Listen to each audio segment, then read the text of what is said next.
성서의 고고학, 에덴 동산은 메소포타미아에 뭐라고요? 여기 있었다. 실제로 있었어요. 역사적인 사건입니다. 중동 지역서 성서 고고학 발굴 작업 활발. 에덴 동산은 지금의 어디라고요? 페르시아만이다. 미국 미시시피대 조사단은 잃어버린 강 비손의 흔적을 발견했다. 비손은 첫 번째 강이에요. 근데 그 강이 지금은 땅 위에 흐르고 있지 않는데 고대에는 그 강이 실제로 있었고 흐르고 있었습니다. 그러다가 지각 변동으로 땅속에 묻혀버렸는데 그 흔적을 찾아냈다는 거죠. 성서 속 에덴 동산은 바로 이곳이다. 이 티그리스 강과 유프라테스 강, 여기가 쿠웨이트고 그 위가 이라크예요. 그리고 여기가 페르시아만인데 여러분 걸프전 들어보셨죠? 그게 이 만을 이야기하는 겁니다. 여기에서 발생한 전쟁이죠. 여기가 에덴 동산 자리입니다. 콜롬비아 호가 이 지역을 탐사하다가 고대의 강줄기들을 발견했다는 기사가 1992년에 떴어요. 사막을 투시 촬영하다 보니까 사막 아래 감춰진 엄청난 규모의 강줄기들이 발견된 겁니다. 그래서 지금은 첫 번째 강인 비손의 흔적, 그리고 두 번째 강인 기온의 흔적, 셋째 강 티그리스, 넷째 강 유프라테스 강을 다 찾아낸 거예요. 놀라운 것은 네 강줄기가 한 곳에서 출발한 물줄기로부터 나뉜 것도 사실이라는 걸 확인한 거죠. 그래서 이 강줄기가 시작된 이 페르시아만 지역이 에덴 동산 자리다라고 발표한 겁니다. 자, 이 지역은 지금은 사막이지만 과거에는 사막이 아니라 초원지대였다. 사하라에 많은 동물들의 벽화들, 소떼, 양떼의 그림들, 기린, 타조, 코끼리의 그림들. 그래서 지금은 사막이지만 과거는 아프리카보다 비호감 지역이었다라고 이야기해요. 이라크, 낙조 쓸쓸한 에덴 동산 옛자리. 이 지역에 전쟁이 많이 났을 때 인류 최초의 문명이 무너진다. 에덴 동산 바벨탑 노아홍수 무대가 폭격받고 있다. 그래서 미국이 여론을 의식해서 에덴 동산 자리를 전쟁 끝나면 복원하겠다고 발표했고요. 전쟁 끝나고 나니까 에덴 동산 추정 습지대를 복원 중이다. 바로 티그리스 강과 유프라테스 강이 만나는 지역입니다. 그리고 잃어버린 에덴 동산 어느 정도 복구가 되었다. 이런 기사도 났죠. 이 에덴 동산이 땅속에 내려갔다는 기사가 에스겔 31장에 있어요. 여기 보시면 그러나 내가 에덴 나무와 함께 지하에 내려갈 것이요 그랬죠. 이 나무들이 다 지하로 내려갔대요. 그래서 이 지역에 석유가 가장 많이 매장되어 있는 겁니다. 석유는 모래가 썩으면 돼요? 동식물이 매장돼야 돼요? 동식물이 매장돼야죠. 참기름 짜는 거와 똑같은 거예요. 왜 사막인 이곳에서 이렇게 석유가 많이 나올까요? 에덴 동산 자리라니까요. 좀 전에 영상에서도 같이 보셨듯이 오늘은 에덴 동산에 대해서 말씀을 드리려고 합니다. 근데 사람들은, 많은 사람들 같은 경우 에덴 동산을 무슨 동화나 옛날 전설에 나오는 그런 얘기로 생각하고 별로 그렇게 실질적으로 중요하게 여기지 않는 경우가 많은 것 같아요. 그런데 우리가 성경을 제대로 보고 믿는 사람이라면 결코 우리가 에덴 동산을 그렇게 생각할 수 없습니다. 왜냐하면 성경 전체가 우리의 구원을 위해서 하나님께서 주신 말씀들인데 그 말씀들의 이 도입부에서 처음 시작하는 이 도입부에서 창세기 앞부분에서 이 에덴 동산을 지금 말씀을 하시거든요. 바로 그것이 우리 조상들의 잃어버린 낙원이라고 지금 말씀을 하시는 거예요. 그러면서 성경 맨 마지막 끝에 요한계시록 끝부분에 보시면 에덴 동산의 낙원이 회복된 그런 모습을 또 보여주고 있단 말이에요. 새 예루살렘 성이라는 모습으로 회복된 에덴 동산의 모습을 또 보여주고 있습니다. 그렇기 때문에 우리가 구원, 영생, 그리고 하나님의 나라를 사모하는 사람이라면 이 에덴 동산에 대한 바른 이해와 믿음은 굉장히 중요한 것이죠. 결코 그렇게 옛날 동화로 간단히 넘길 수 없는 얘기입니다. 에덴 동산에 관한 성경의 기록을 믿지 않는 사람들은 별 관심이 없겠죠. 그러나 성경의 기록을 그대로 믿는 사람은 에덴 동산이 그럼 실제로 과거에 있었다 치면 그럼 어디쯤 있었을까? 라고 성경 속에서 단서를 찾으며 고고학적인 어떤 근거들을 찾아내려고 열심히 돌아다녔어요. 아까 보신 영상이 여러 고고학자들과 과학적인 어떤 그런 증거들, 그런 것들을 찾아 헤맨 그런 사람들의 어떤 결과물을 어느 목사님이 정리를 해서 유튜브에 이렇게 올리셨다고 그래요. 자, 에덴 동산의 위치를 알 수 있을 만한 중요한 근거 구절이 있어요. 우리가 아까 보신 본문에 있는데 창세기 2장 10절에 보시면 강이 에덴에서부터 흘러나와요. 그래서 동산을 적시고 거기에서부터 갈라져서 네 근원이 되었다 하는 거죠. 에덴에서부터 네 강의 발원지가 시작이 되었음을 말씀을 해요. 그래서 11절에 첫째 강의 이름은 비손강이에요. 비손. 그리고 13절에 둘째 강의 이름은 기혼강입니다. 그리고 세 번째 강의 이름은 히데겔 강이에요. 그 아수르 동쪽으로 흘렀다. 아수르가 성경에 굉장히 많이 나오죠. 옛날에 아시리아. 그리고 네 번째 강이 유프라테스 강입니다. 근데 이제 유프라테스 강 현재 있어요. 그죠? 중동 이라크 지역에 유프라테스 강이 현재 있습니다. 나머지 세 개는 그럼 어디 있느냐? 이제 그렇게 되는 거죠. 먼저 이제 세 번째 강 히데겔 강이 이 히데겔 강이라고 하는 저 히브리어로 히데겔 강이라고 되어 있는데 성경을 최초로 외국어로 번역한 것이 BC 300년경에 헬라어로 번역된 70인역 성경이 있습니다. 70인의 그 이스라엘 백성의 학자들이 모인 70인역이라고 하는 최초의, 그러니까 굉장히 오래된 성경이죠. 그 성경에서 히데겔 강을 이제 헬라어로 번역을 할 때 티그리스 강이라고 번역을 했어요. 그래서 이제 대부분 학자들은 히데겔 강은 지금 현재의 티그리스 강을 가리키는 것이다. 굉장히 오래된 고대 문서에 그렇게 나와 있으니까 그렇게 볼 수 있습니다. 그래서 이제 저 티그리스 강과 유프라테스 강은 현재 있어요. 그 두 강 사이 지역을 뭐라고 하는지 아세요?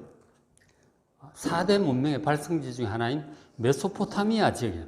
메소포타미아라고 하면 메소가 둘 사이, 비트윈이에요. 포타미아가 강입니다. 두 강 사이 지역이다 이런 뜻이에요. 그러니까 저 유프라테스 강과 티그리스 강 사이 그 지역, 메소포타미아 지역에 에덴 동산이 있었던 것으로 추정을 할 수가 있는 것이죠. 현재 두 강이 있으니까. 그러면 이제 나머지 두 강은 어디 있냐 이렇게 되는 거죠. 비손강, 기혼강은 현재는 없어요. 그래서 그것 때문에 이게 에덴 동산이 어디 아시아 쪽에 있냐, 아프리카에 있냐, 막 이렇게 고대 지명들을 찾고 이제 그렇게들 했던 것이죠. 자, 그렇게 했는데 1980년쯤에 아까 영상에 나왔지만 1980년대 후반에 80년, 81년 그때쯤인데 아주 중요한 단서 하나를 포착을 합니다. 그때 이제 우주 왕복선을 이렇게 쏘아 올렸는데 두 번째 갔다 오다가 위성 촬영을 한 거죠. 위성 촬영을 했는데 지금은 이제 구글 어스가 있어가지고 위에서 내려다보고 하는데 그 당시만 해도 그런 게 없었잖아요. 위성 촬영을 이렇게 위에서 내려다보니까 거대한 강의 흔적이 보이는 거예요. 그리고 이제 저기에서는 투시할 수 있는 그런 이제 카메라를 같이 해서 보니까 사하라 사막, 아프리카 북부 지역이죠. 사하라 사막, 그리고 이제 메소포타미아 쪽으로 쭉 이렇게 비행을 하면서 찍은 이제 사진을 분석을 해보니까 사하라 사막 그 강 아래에, 사하라 사막 아래 한 5m쯤에 거대한 강의 흔적이 보이는 거예요. 그러니까 사하라 사막 지역도 과거에 거대한 강이 흐르고 골짜기도 있었다는 거죠. 그리고 이제 그곳에 나오는 벽화나 이런 걸 보면은 뭐 말이라든가 양떼, 소떼, 수풀 이런 벽화가 나오는 거예요. 사하라 사막도 과거에는 거기에 비옥한 지역이었음을 보여주는 거죠. 그리고 이제 이쪽으로 콜롬비아호가 넘어오면서 메소포타미아 지역을 찍었는데 그쪽에도 거대한 강줄기들이 보이는 거예요. 지금은 흐르지 않는 두 개의 강줄기가 보이고 있는 거예요. 저것이 바로 창세기 에덴 동산에 발현된 기손강과 그리고 기혼강과 비손강이구나라고 추정을 할 수 있게 된 것이죠. 그래서 그쪽은 이제 강수량이 적기 때문에 비가 많이 오는 우기에는 이렇게 강이 흐르다가 그리고 이제 비가 오지 않는 건기가 되면 말라버려요. 그 흔적만 남아 있는 거예요. 그걸 와디라고 하는데 그 와디가 이제 과거에 또 기손강과 기온강과 비손강이었을 것으로 이제 그렇게들 보고 있습니다. 그래서 뭐 어느 와디 어디 그렇게 추정을 하고 있죠. 어쨌든 그 페르시아만의 걸프만이잖아요. 그 이라크 지역의 걸프만인데 그쪽 중심으로 해서 이제 두 강은 현재 살아있고 두 강은 흔적만 남아있는 것이죠. 그래서 그쪽에서 네 개의 강이 과연 발현된 것이 맞겠구나. 그렇다면 에덴 동산의 위치는 바로 페르시아만, 걸프만 그 지역에 있었을 것이다 라고 추정을 하고 있는 것입니다. 그리고 이제 아까 이제 그 영상 끝부분에 석유 얘기가 나왔었는데 그 페르시아만 근처에 그 메소포타미아 지역에 석유가 굉장히 많이 나오잖아요. 사막인데 그 땅 속에 이제 석유가 나온다고 하는 것은 석유라고 하는 것은 과거에 울창한 수풀이 있었다는 얘기예요. 울창한 수풀이 갑자기 고온 고압으로 이렇게 눌리게 되면 그게 탄화되면서 석유가 되고 석탄이 되는 거란 말이에요. 그 사막 밑에 석유 석탄이 있었다고 하는 것은 그 지역에 과거에 엄청난 수풀이 있었다고 하는 그런 이제 증거인 것이죠. 그래서 이제 뭐 창조과학자들은 노아 홍수 때 그 모든 것들이 갑자기 이제 거대한 압력으로 눌러지게 되잖아요. 물에 의해서 뭐 토사가 눌리고 그렇게 되면서 탄화되어서 석유가 생성되었을 것으로 이제 그렇게 보기도 합니다.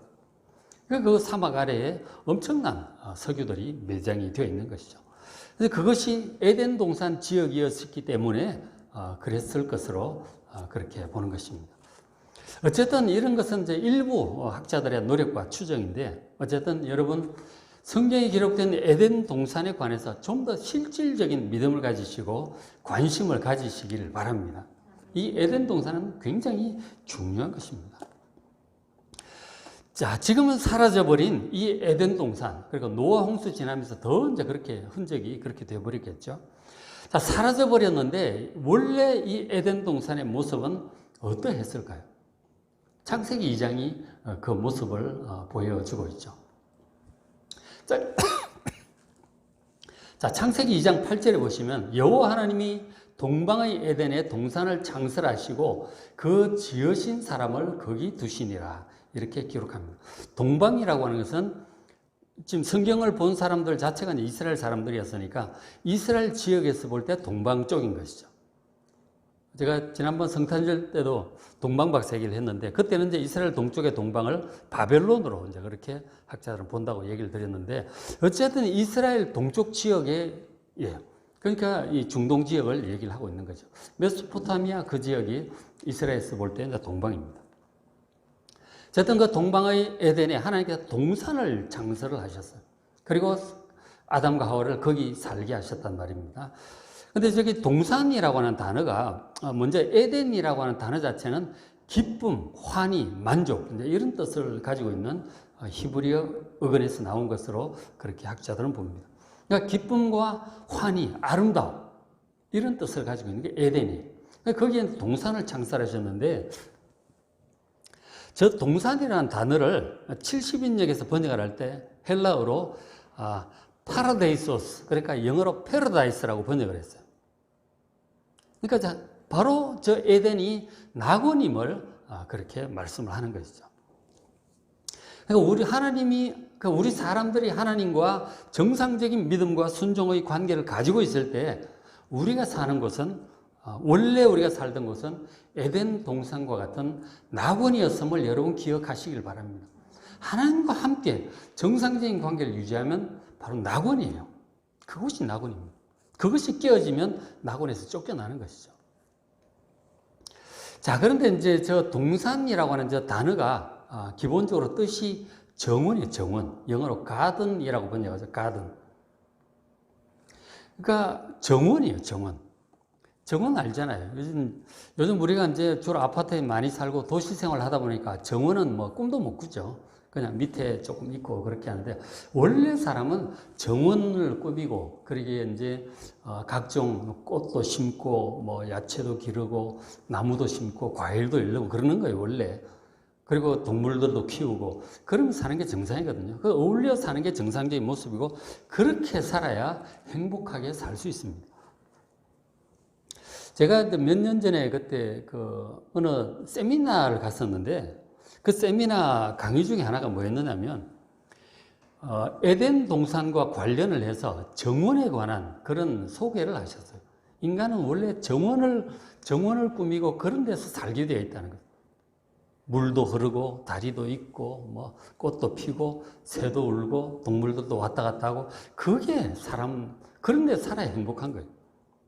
그 정원을 이렇게 잘 꾸며야 된다. 교회도 건축을 할 때 정원을 아주 아름답게 잘해야 된다. 이제 그런 얘기들을 하시더라고요.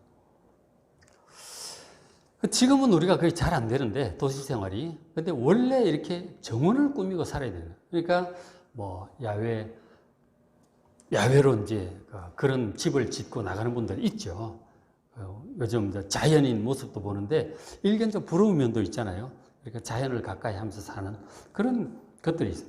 사람은 원래 이렇게 에덴 동산처럼 정원을 꾸미고 그렇게 살아야 행복하게 살 수 있습니다. 그리고 이제 그 정원에 보면, 에덴 동산에 보시면 2장 19절에 여호와 하나님이 흙으로 각종 들짐승 공중의 각종 새를 지으시고 아담이 무엇이라 부르나 보시려고 그것들을 그에게로 이끌어 가십니다. 각종 동물들이 아담이로 날라오고 걸어오고, 호랑이도 오고 뭐 코끼리도 오고 이제 새도 날라오고 다 왔겠죠. 그 다 이름을 딱 보면은 이름이 적당한 이름이 이렇게 생각이 난 거죠.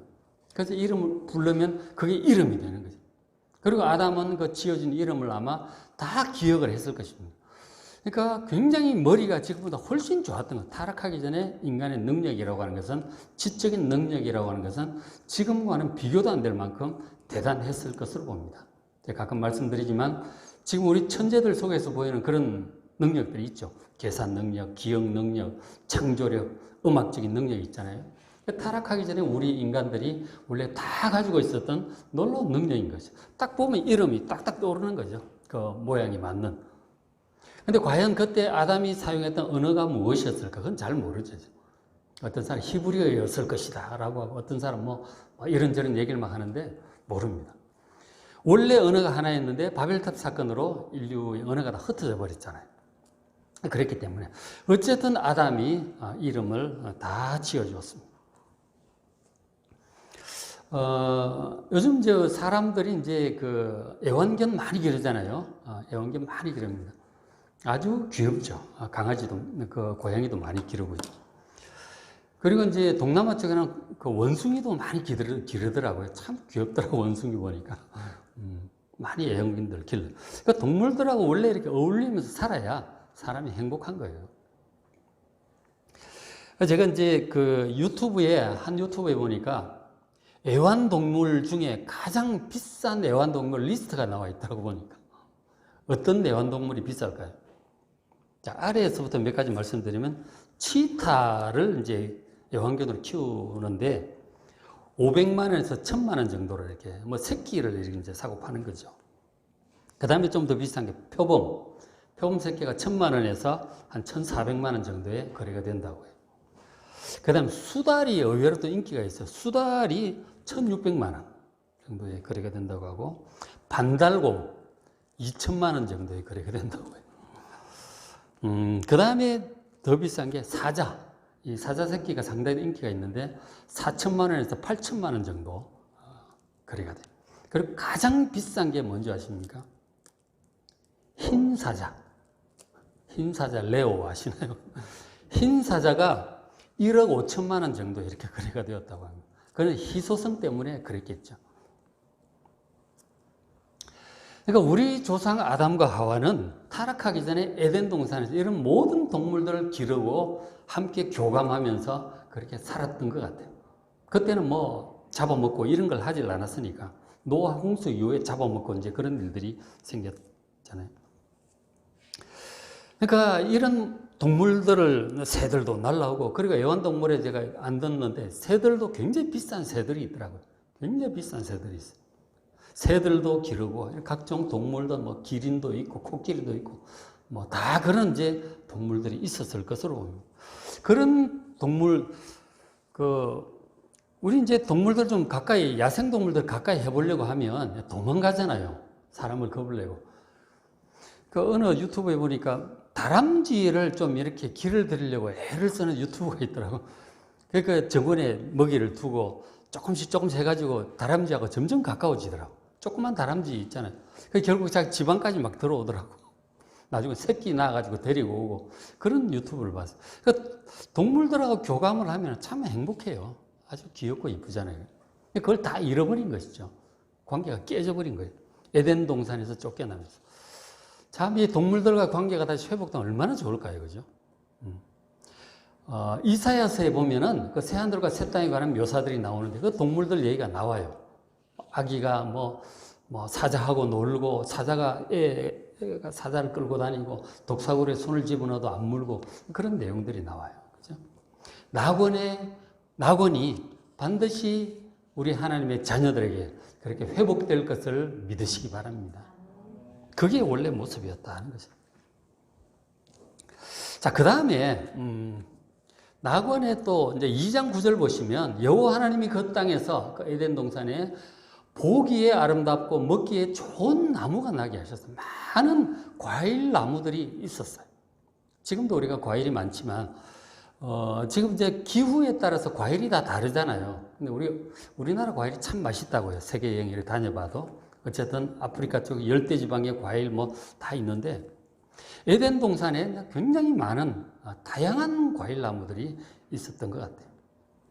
있었고, 그리고 이제 그 에덴 동산 한 가운데 생명나무도 있고 선악을 알게 하는 나무도 있었다고 합니다.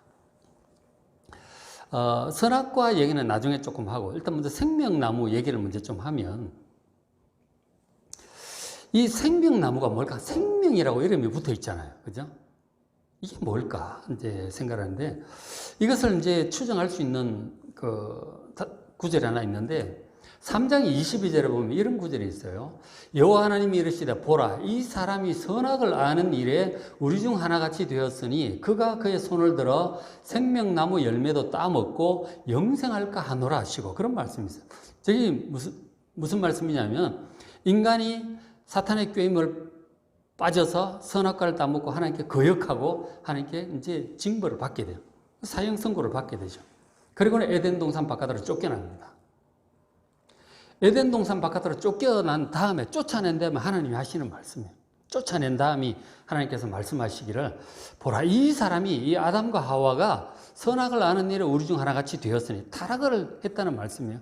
그래서 그가 그의 손을 들어 생명나무 열매를 따먹고 영생할까 하노라. 그래서 쫓아내고 이 에덴 동산으로 들어오지 못하도록 빙빙 도는 불칼로 그 입구를 막았다고 그렇게 기록을 하고 있어요. 그 생명나무를 열매를 먹지 못하게 된 거죠. 근데 보면은 생명나무 열매를 먹으면 영생한다고 그렇게 말씀을 하시죠. 그 생명나무는 특별한 나무였던 것 같아요. 그걸 따먹으면 아주 건강에 관해서 아주 특별한 힘을 공급하는 그런 최고의 어떤 그런 우리의 생명을 건강하게 하고 유지시키는 그런 어떤 성분이 생명나무 열매에 있었던 것 같아요. 그게 뭔지 모르지만. 그러니까 따먹으면 영생한다. 그렇게 하는 거죠. 그러니까 저것을 지속적으로 따먹으면서 살기 때문에 늙지 않고 죽지 않는 그런 삶을 살 수가 있었던 것 같아요. 생명수 얘기도 또 나오죠. 그죠? 우리가 죽지 않고 이 몸이, 신체가 지속적으로 건강을 유지할 수 있게 하는 생명나무 열매가 동산 가운데 있었다. 그건 이제 에덴 동산에 살면서 하나님과 정상적인 관계를 맺을 때 그것을 이제 늘 따먹었던 것이죠. 피곤할 때 따먹어 힘이 막 바짝 난다든지 그럴지 모르죠. 그죠?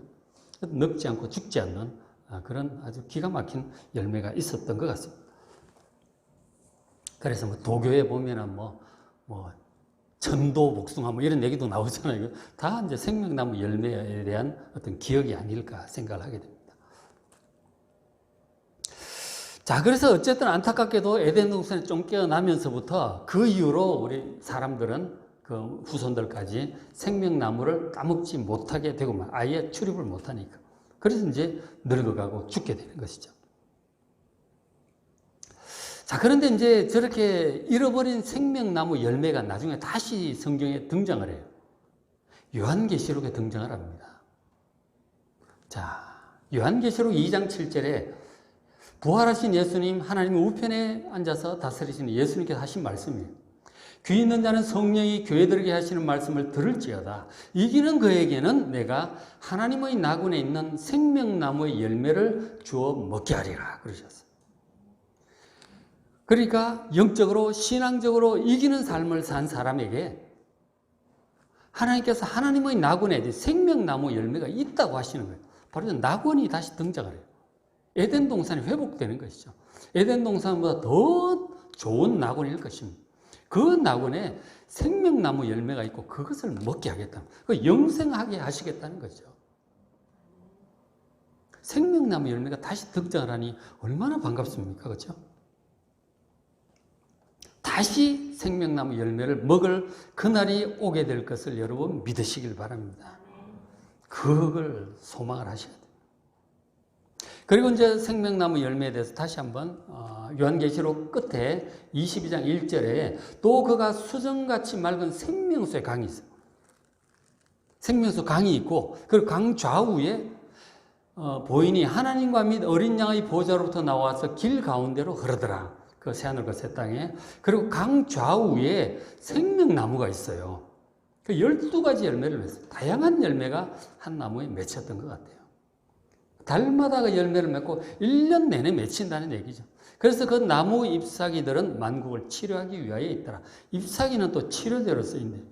생명나무 열매는 또 우리로 하여금 영원히 살 수 있는 힘을 주는 그런 나무가 새하늘과 새 땅에 새 예루살렘 성에 있는 것을 보게 됩니다. 여러분, 신앙적으로 이기는 삶을 잘 사셔서 믿음과 순종으로 승리의 삶을 잘 사셔서 생명나무 열매 꼭 다시 맛보는 여러분 되시기를 주의 이름으로 축복합니다. 분명히 그렇게 될 것입니다. 자, 그 다음에 창세기 2장 16절에 여호와 하나님이 그 사람에 명하여 이르시되 동산 각종 나무의 열매는 내가 임의로 먹어도 좋다. 마음대로 먹어도 좋다 말씀하셨어요. 이 각종이라는 단어는 모든이라는 뜻이에요. 에덴 동산에 나는 모든 나무들은 마음껏 다 따서 얼마든지 먹어도 좋다 하는 거죠. 그것이 이제 타락하기 전에 사람의 주요 식량이었던 것 같습니다. 그거면은 모든 영양소가 충분했던 것 같아요. 영양소가 충분했던 것 같아요. 이제 우리가 알아야 될 것은 노아 홍수 이전과 이후가 세상이 완전히 달라졌다는 사실을 아셔야 돼요. 노아 홍수 이전의 세상은 어떤 세상이었을까? 상상하기 어렵죠. 근데 이제 중요한 단서 중에 하나가 저는 에덴 동산도 이제 타락하기 전에 있었고, 그 전에 이제 노아 홍수 이전에 사람이 거의 900살 이상 살았어요. 생명나무 열매를 못 먹어도 900살 이상 살았어요. 그러니까 노아 홍수가 한 다음에는 수명이 팍팍 줄어가지고 400, 300, 200, 100살도 못 사는 그런 세상이 되어버렸죠. 이것이 이제 대기가 바뀌고 기후 환경도 바뀌고 그랬을 것이라고 창조 과학자들은 그렇게 얘기를 하고 있습니다. 어쨌든 그래서 저 나무에 다양한 나무들이 있었고 그때 기후에 적합한 토질에 적합한 다양한 나무들 충분한 영양소들을 다 가지고 있었을 것으로 그렇게 봅니다. 그것을 이제 먹고 살았던 것이죠. 그러니까 그것은 사람이 농사하는 게 아니에요. 그냥 다 자연적으로 나는 겁니다. 사람은 하나님의 뜻을 따라서 세상을 잘 다스리는 왕으로서 지음을 받았기 때문에 그것만 하면 먹고 사는 문제, 물질 문제, 돈 문제 전혀 걱정하지 않는 그런 삶을 사는 게 원래 정상이에요. 근데 이제 저주받고 나중에 얼굴에 땀이 흘러야 먹을 수 있게 되고 힘들게 되어버린 것이죠. 어쨌든 왕으로서 그렇게 살았기 때문에 먹고 사는 문제, 물질 문제는 하나님께서 다 공급을 해 주셨기 때문에 전혀 걱정하지 않아도 되는 그런 상황입니다. 무엇이든지 필요한 것들은 하나님께서 다 공급해 주셨어요. 자, 그렇게 하셨고. 근데 그러니까 지금 사람은 온 세상의 왕이에요. 그죠? 온 세상을 다 하나님의 뜻을 따라 다스리는 왕이에요. 그리고 뭐 물질 문제 전혀 걱정할 필요 없고 다 이렇게 나도록 하나님께서 공급을 해 주셨습니다. 그러니까 사람에게 뭐 이래라 저래라 뭐 말할 존재가 없어요. 뭐 사자가 무슨 얘기를 하겠어요. 뭐 코끼리가 와서 뭐 이러고 저러고 명령을 하겠어요. 사람이 다 다스리고 명령을 하는 거고 최고의 지도자였다 하는 거죠. 근데 그 사람에게 모든 것을 가지고 모든 능력과 모든 물질과 지위 다 가지고 있는 사람에게 하나님께서 단 한 가지 명령하신 것이 있습니다. 2장 17절에 선악과예요. 선악을 알게 하는 나무의 열매는 먹지 말라. 네가 먹는 날에는 반드시 죽을 것이다. 하나님께서 엄하게 명령하셨습니다. 따먹으면 반드시 죽는다고 하셨어요. 자, 그 이유에 대해서는 말씀하지 않으셨고 따먹지 말라고만 얘기해요. 따먹으면 죽는다. 아주 단호하게 딱 한마디 하신 것이죠. 자, 저 선악과에 대해서 많은 사람들이 얘기를 합니다. 도대체 그 나무는 무슨 나무냐? 선악을 알게 한다는 뜻이 뭐냐? 그걸 따먹으면 왜 죽느냐? 그런 얘기도 하고, 아니, 그걸 왜 만들어가지고 우리 조상들로 하여금 죄 짓게 하고 타락하게 하고 하나님 그런 골치 아픈, 그 나쁜 그런 열매를 만드셨느냐? 만들지 마시지. 그런 얘기도 하죠. 근데 우리가 그런 말을 해서는 안 되는 거예요. 그런 말 해서는 안 되는 거예요. 하나님은 온 세상을 창조하신 분이고 온 세상의 주인이십니다. 그리고 우리에게 생명을 주신 분이고 우리에게 왕이 되게 하셔서 온 세상을 다스리게 하신 분도 하나님, 우리에게 능력도 주시고 모든 물질을 공급하신 분도 하나님이세요. 딱 하나 하지 말라고 하셨는데 여러분 그것까지 욕심내십니까? 그거를 따져야 되겠어요? 지금 하나님 그거 왜 만드셨느냐고 따지는 것은 지금 하나님하고 맞짱을 뜨자는 거죠. 감히 하나님께 어떻게 그런 말을 할 수 있어요? 하나님이 만드신 이 땅을 밟고 살면서 하나님 창조하신 것들을 먹고 살면서 하나님 주신 지위와 사랑과 축복 안에 살면서 어떻게 하나님께 그런 항의를 할 수 있습니까? 그건 자체가 잘못된 거예요. 하나님 말씀에 대해서 순종만 있을 뿐입니다. 왜냐하면 우리는 하나님 만드신 피조물이고 하나님의 자녀예요. 뭐 따지고 이렇게 따진다는 것은 하나님하고 지금 같이 맞짱을 뜨자는 얘기죠. 감히 그럴 수 없는 것입니다. 그건 그야말로 불경스러운 일이에요. 그저 믿음과 순종만 있을 따르면 하나님께서 우리에게 많은 것을 요구하신 것도 아니잖아요. 모든 걸 다 주셨잖아요. 근데 그것까지 선악과도 없이 자기 마음대로 가겠다는 하나님 없이 이제 살겠다는 얘기죠. 자, 선악과는 사실 뭐 이유를 따질 필요가 없어요. 그냥 안 따먹으면 되는 거예요. 그리고는 세상을 다 하나님 뜻을 따라 다스리면 되는 거예요. 그런데 이제 아쉬우니까 조금만 생각을 해본다면 만일 선악과가 없었다면 어땠을까요? 좋았을까요? 어떻게 되었을 것 같습니까? 자, 선악과가 만약에 없다면 사람은 하나님을 찾을 일도 없고 하나님 말씀을 들으려고 할 필요도 없어요. 왜냐하면 모든 것을 다 가졌는데 부족한 게 없는데 능력도 있겠다. 왕으로서 지위도 있겠다. 모든 필요한 물질 다 있겠다. 아쉬운 게 없어요. 그리고 누가 뭐라고 하는 사람도 없어요. 뭐든지 마음대로 할 수 있어. 하나님을 왜 찾겠어요? 하나님 뜻도 구할 필요도 없지. 내가 내 마음대로 다 하는 거지. 그렇게 되죠. 근데 그 선악과 때문에 하나님을 생각하게 되는 거예요. 내가 하나님이 창조하신 피조물이다. 나에게 생명을 주신 분도 하나님, 왕으로서의 지위를 주신 분도 하나님, 이 세상 만물을 창조하신 주인이신 분이 하나님, 하나님께서 나에게 이 모든 것을 주셨다고 하는 그것을 기억하게 하는 역할을 하는 거예요. 선악과가. 선악과가 없다면 하나님 안 찾죠. 그렇죠?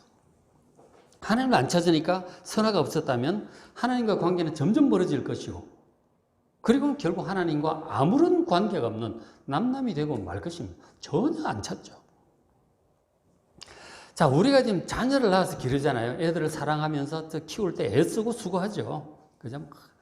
진자리 마른 자리 기저귀 갈아입히고 그런 것부터 해가지고 나중에 뭐 이유식 먹이고 뭐 그런마 뭐 뭐 공부 가르치고 이제 입시 얼마나 힘들어요. 그렇게 애들이 스스로 결혼해서 직장 가지고 결혼하고 독립할 수 있을 때까지 얼마나 애를 씁니까, 부모들이. 자, 그렇게 하는데 이 자녀가 나중에 커서 독립을 해서 살면서 이제 자기가 이제 스스로 독립할 수 있게 되었기 때문에 더 이상 부모의 도움이 필요 없죠. 전혀 부모도 안 찾고 고마운 것도 없고 사랑도 없고 전혀 왕래도 없다. 여러분 상상할 수 있습니까? 얼마나 서운해요. 그죠? 그리고 어쨌든 그런 거하고 비슷하게 되는 거예요. 하나님께서 그렇게 애를 쓰셔서 천지를 심히 아름다운 세상으로 완벽하게 만드시고 사람을 기가 막히게 영광스럽고 뛰어난 존재로 만드셨고 모든 지위를 주시고 모든 것을 공급하셨는데 내 몰라라 그러고 이렇게 가버리는 거죠. 선악과가 없으면 그렇게 돼요. 하나님과 관계가 그냥 없어져 버린다니까. 선악과가 엄청 중요한 거예요. 이유를 따지기 전에. 선악과의 존재는 바로 우리가 하나님과의 정상적인 관계를 지속하게 하는, 하나님께 감사하고 예배하게 하는 그런 역할을 하는 거예요. 선악과가, 존재가. 굉장히 중요한 것입니다. 그래서 선악과를 따먹는다고 하는 것은 하나님 없이 살겠다는 것이니, 그래가지고서야 하나님께서 만드신 이 세상에서 살 수 없죠. 그래서 선악과를 따먹자마자 이 죽음을 선고받고 죽어가는 존재가 된 것이죠. 선악과는 굉장히 중요한 것입니다. 자, 이렇게 하나님의 말씀을 듣지 않고 자기 뜻대로 살려고 하다가 죽음을 선고받고 멸망하게 되었어요. 하나님께 대한 불순종. 그죠? 하나님 말씀을 듣지 않고 불순종하여 멸망하게 되었기 때문에 구원받으려면 어떻게 해야 될까요? 하나님의 모든 말씀을 그대로 믿고 순종하는 방법밖에 없어요. 불순종함으로 하나님과 관계가 깨어졌기 때문에 하나님께 대한 믿음과 하나님 말씀을 잘 듣고 믿고 순종하는 이 관계가 회복되어야 이게 모든 게 정상으로 회복이 되는 거예요. 하나님께 대한 믿음과 순종이 우리를 구원으로 인도하는 길이 되는 것입니다. 특별히 지금은 죄 때문에 모든 게 망가졌잖아요. 이 죄 문제를 해결을 해야 돼요. 이 죄 문제를 해결하기 위해서 세상 죄를 지고 가는 하나님의 어린 양 예수 그리스도를 이 땅에 보내주셨잖아요. 하나님께서 우리를 구원하기 위해 보내주신 그 예수님을 믿고 예수님의 모든 말씀을 믿고 순종해야 여러분 하나님과의 관계가 회복이 되고 구원받을 수 있습니다. 그래야 하나님의 자녀가 되고 다시 생명을 얻게 되는 거예요. 예수님께서 말씀하셨죠. 요한복음 14장 6절에 예수께서 이르시되 내가 곧 길이요 진리요 생명이니 바로 나로 말미암지 않고는 아버지께로 올 자가 없느니라 그러셨어요. 그러니까 하나님과의 관계가 회복되는 그 길은 예수님밖에 없는 거예요. 천하 인간의 구원을 얻을 만한 다른 이름을 주신 일이 없다고 사도행전 4장 12절에 베드로 사도가 설교한 내용을 볼 수 있어요. 예수님 외에는 우리를 구원할 다른 사람이 없어요. 예수님만이 하나님께로 갈 수 있는 유일한 길임을 믿으시기 바랍니다. 세상에 수많은 거짓들 우리를 멸망으로 이끌고 있는데 우리를 구원으로 하나님께로 인도하는 참된 길, 이 진리는 바로 예수님밖에 없습니다. 그리고 우리가 영원한 생명 원래 받았잖아요. 아담과 하와는 원래 영원히 살도록 선악과 그 생명 과일을 이렇게 따먹으면서 영원히 살도록 지음을 받았는데 죽게 되었잖아요. 그 참 생명, 영생을 얻게 하는 분은 바로 예수님밖에 없습니다. 그 생명이에요, 예수님께서. 예수님밖에 없습니다. 자, 성도 여러분, 말씀을 마무리합니다. 하나님께서 우리를 에덴 동산에서 낙원에서 살도록 지으셨는데 우리의 불신앙, 불순종으로 우리가 징벌을 받고 죽는 존재가 되고 수많은 고생과 저주 속에서 살고 있습니다. 생명과일을 못 먹게 되고 말았어요. 낙원을 빼앗기고 말았습니다. 그러나 우리를 죄에서 구원하기 위하여 보내주신 하나님의 아들 예수 그리스도를 잘 믿으시고 예수님의 십자가 연애를 믿으시고 예수님의 모든 말씀을 믿고 순종하셔서 낙원을 회복하시고 그리고 생명과일을 다시 회복하는 그러한 소망으로 살아가는 여러분 되시길 바랍니다. 삼위 하나님 향한 절대적인 믿음과 순종으로 영생의 길, 구원의 길 축복의 길, 낙원의 길을, 낙원을 회복하는 길을 잘 걸어가는 올 한 해가 되시기를 주의 이름으로 축복합니다.